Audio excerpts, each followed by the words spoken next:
Hai teman-teman, jumpa lagi di channel Raja Spoiler. Apa kabar kalian? Semoga selalu sehat, selalu bahagia, dan selalu lancar rezekinya. Di video kali ini masih melanjutkan kisah Janggem yang sangat seru untuk disaksikan. Namun sebelum saya melanjutkan, saya mohon bantuannya untuk subscribe channel ini dan like videonya. Bagi yang sudah, saya ucapkan terima kasih. Dan langsung saja kita mulai intronya.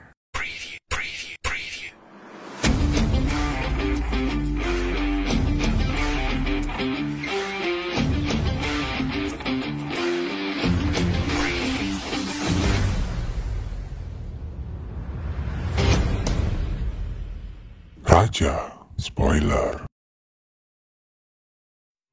Untuk bisa menyelamatkan Gembyong dari jeratan hukum, Dayang Choi segera menyuruh seorang pelayan untuk datang ke rumah Choi Pansul. Meminta kakaknya itu segera memohon bantuan kepada Perdana Menteri Oh. Tidak hanya sampai di situ, Dayang Choi langsung menemui Dayang Kepala untuk bisa menekan Dayang Jung agar kasus ini dihentikan saja. Dayang Kepala langsung bertindak, menghentikan langkah Dayang Jung untuk mengantar Janggem dan Gembyong ke kantor polisi. Dengan berbagai alasan, Dayang Kepala meminta Dayang Jung untuk menghentikan masalah ini. Namun di sini Dayang Jung masih bersikeras agar melaporkan kasus ini ke kantor polisi. Dayang Kepala pun meminta 1 hari kepada Dayang Jung untuk bisa mengatasi masalah ini, agar masalah ini tidak berdampak luas menjadi keributan yang ada di dalam istana. Di tempat yang berbeda, Choi Pansul langsung menemui Perdana Menteri Oh. Dan di sini Perdana Menteri Oh mengusulkan pada Choi Pansul untuk mencari kambing hitam, yaitu Janggem. Dia pun meminta agar Dayang Choi terus membuat seolah-olah Janggem adalah pelakunya. Setelah mendengar keterangan dari Yung Seng bahwa Janggem sedang mencari sesuatu, Dayang Han pun berusaha menemukan benda tersebut. Meski telah menggeledah seluruh kamar Janggem, namun dia tidak menemukan benda apa yang sedang dicari oleh Janggem. Dayang Choi dan komplotannya mulai beraksi, mencari saksi palsu dan menyuap bagian kejaksaan dan kepolisian. Tentu hal itu membuat Dayang Kepala bisa terbebas dari desakan Dayang Jung. Dayang Kepala pun tak akan menahan lagi jika Dayang Jung ingin membawa kedua anak tersebut ke kantor polisi. Dan di sini Dayang Jung merasa salah strategi. Seharusnya ia tidak memberikan waktu 1 hari agar mereka bisa menyusun rencana jahat untuk bisa terbebas dari masalah ini.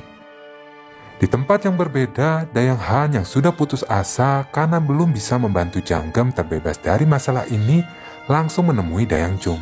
Dia pun meminta pada Dayang Jung untuk menghentikan masalah ini. Karena Dayang Han percaya Janggem tidak bersalah. Dan dia tidak ingin kejadian dulu terulang lagi, di mana temannya tewas karena sebuah fitnah untuk menutupi sebuah kasus. Dayang Jung pun masih bersikeras untuk melanjutkan kasus ini, karena Dayang Jung berprinsip bahwa dia tidak akan membiarkan seseorang menggunakan makanan untuk meraup kekuasaan, sehingga ia ingin menemukan siapa dalang dari penaruh jimat kutukan itu. Setelah mendengar permintaan dari Dayang Han yang sambil menangis, hati Dayang Jung luluh juga. Dia pun tidak jadi pergi ke kantor polisi untuk melaporkan kasus ini. Dayang Jung pun langsung melaporkan tindakannya ini ke Dayang Kepala. Awalnya, Dayang Kepala ingin Janggem diusir dari istana, karena dia sebagai orang yang tertuduh. Namun di sini, Dayang Jung langsung membela Janggem, mengatakan jika Janggem sampai keluar, Gembyong pun harus juga dikeluarkan. Karena ada saksi yang melihat Gembyong sedang menyembunyikan sesuatu di dapur tengah.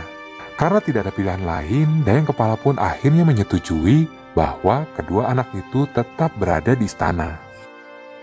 Setelah kasus ini, keadaan istana mulai tenang, di mana Janggem dan Gembyong kembali bekerja seperti biasanya. Namun ketenangan dapur istana hanya sebentar. Sebuah masalah datang lagi. Setelah seorang pangeran mendadak menjadi lumpuh setelah memakan bubur spesial buatan Gang Duku.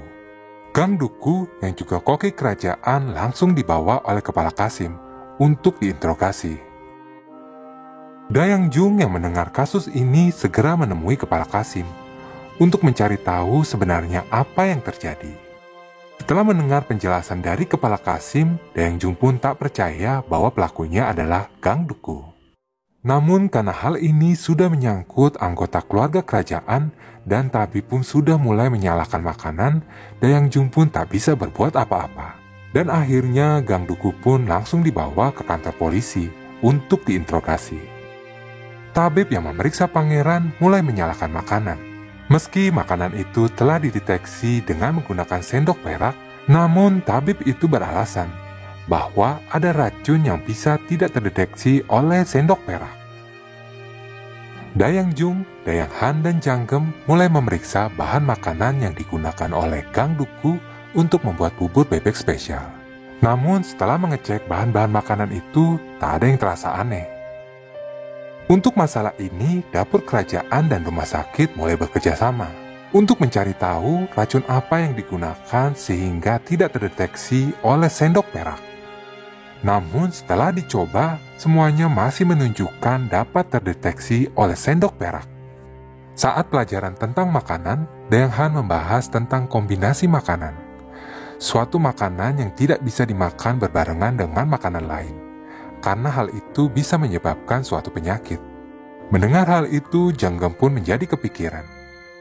Dia pun segera pergi untuk menemui perawat yang mengurus pangeran. Dari perawat itu, Janggem pun akhirnya mengetahui bahwa pangeran diberikan minyak biji pala untuk mengatasi susah tidurnya. Untuk mencari tahu tentang biji pala, karena biji pala sendiri tidak pernah digunakan di kerajaan Joseon, Janggem pun segera menemui Mi Junho untuk meminjam buku tentang pelajaran medis dan rempah-rempah. Di dalam buku yang sedang dibaca oleh Janggem memang tercatat bahwa biji pala sangat bagus untuk menyembuhkan beberapa penyakit. Namun, bila dipergunakan dalam jumlah yang banyak, dapat menyebabkan kekakuan. Setelah membaca itu, Janggem pun seperti mendapat pencerahan. Pencerahan seperti apa yang didapatkan oleh Janggem? Dan mampukah Janggem menemukan penyebab dari kelumpuhan pangeran dan membebaskan Gang Duku? Penasaran? Tunggu video spoiler berikutnya. Sampai jumpa teman-teman. Bye.